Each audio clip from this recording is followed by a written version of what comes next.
कोकणामधून Konkan railway गेल्या 24 तासांपासून जी ठप्प आहे ती अजूनही सेवा पूर्ववत झालेली नाहीये। दरड कोसळली रेल्वे मार्गावर, ती दरड हटवण्याचं काम सध्या युद्ध पातळीवर सुरू आहे। मात्र त्यामुळे कोकण रेल्वेच्या वाहतुकीवर मोठा परिणाम झालाय।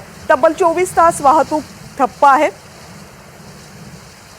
आणि वाहतूक ठप्प असल्यामुळे अनेक ठिकाणी गाड्या रद्द करण्यात आल्यात, काही गाड्या इतर मार्गावरून वळवण्यात आल्यात, काही गाड्यांच्या वेळांमध्ये बदल करण्यात आलेत। याशिवाय काही गाड्या ज्या प्रवासामध्ये आधीच होत्या त्या रेल्वे स्थानकांमध्ये थांबवून ठेवण्यात आलेल्या आहेत। रेल्वे रुळावरची दरड बाजूला करून चिखल आणि माती काढण्याचं काम युद्धपातळीवर सध्या सुरू आहे। काम सध्या अंतिम टप्प्यात आल्याचं सांगितलं जातं आणि 3 ते 4 तासात रेल्वे मार्ग पूर्ववत सुरू होईल अशी माहिती रेल्वे प्रशासनाच्या वतीनं सांगण्यात आलेली आहे। खेड दिवाणखवटीमध्ये रुळावर दरड कोसळलेली आहे, त्यामुळे अनेक गाड्या रेल्वे स्टेशन्सवरच अडकून पडलेल्या आहेत। प्रवासी स्टेशन्सवर खोळंबलेले आहेत। दरड हटवण्याचं काम सध्या सुरू आहे। काही ठिकाणी या सगळ्या प्रवाशांना एसटीच्या सहाय्यानं पुढे नेण्याचं काम सुरू करण्यात आलेलं आहे, पण जवळपास 24 तास झालेत आपण पाहतोय हे प्रवासी असेच रखडलेले आहेत, कारण दरड कोसळल्यामुळे रेल्वे पुढे नेता येत नाहीये।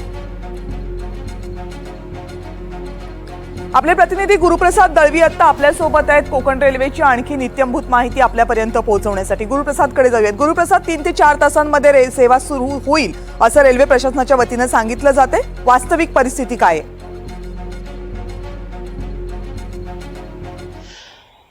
नक्कीच खरं सांगायचं झालं तर आता 24 तास होऊन गेलेत। गेल्या कालच्या 5 वाजता ही परिस्थिती झाली होती, आज 24 तास पूर्ण होत आहेत आणि 24 तास पूर्ण झाल्यानंतर अजूनही रेल्वेचं जे दुखणं आहे ते मात्र संपलेलं नाही आहे।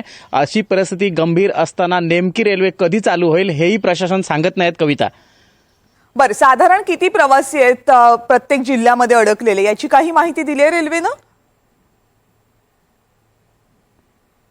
या संदर्भात तर रेल्वेकडून कुठली माहिती दिली नाही, पण काही गाड्या ठराविक ठिकाणीमध्ये थांबलेल्या असल्याचं प्रशासनाकडून माहिती मिळते। कविता, आणि हे जे प्रवासी 24 तास अडकलेले आहेत त्या प्रवाशांची व्यवस्था करण्यासाठी, विशेषतः त्यांच्या खाण्यापिण्याची व्यवस्था करण्यासाठी किंवा जवळचं अंतर असेल तर त्यांना पोहोचवण्यासाठी रेल्वेच्या वतीनं काय करण्यात आले?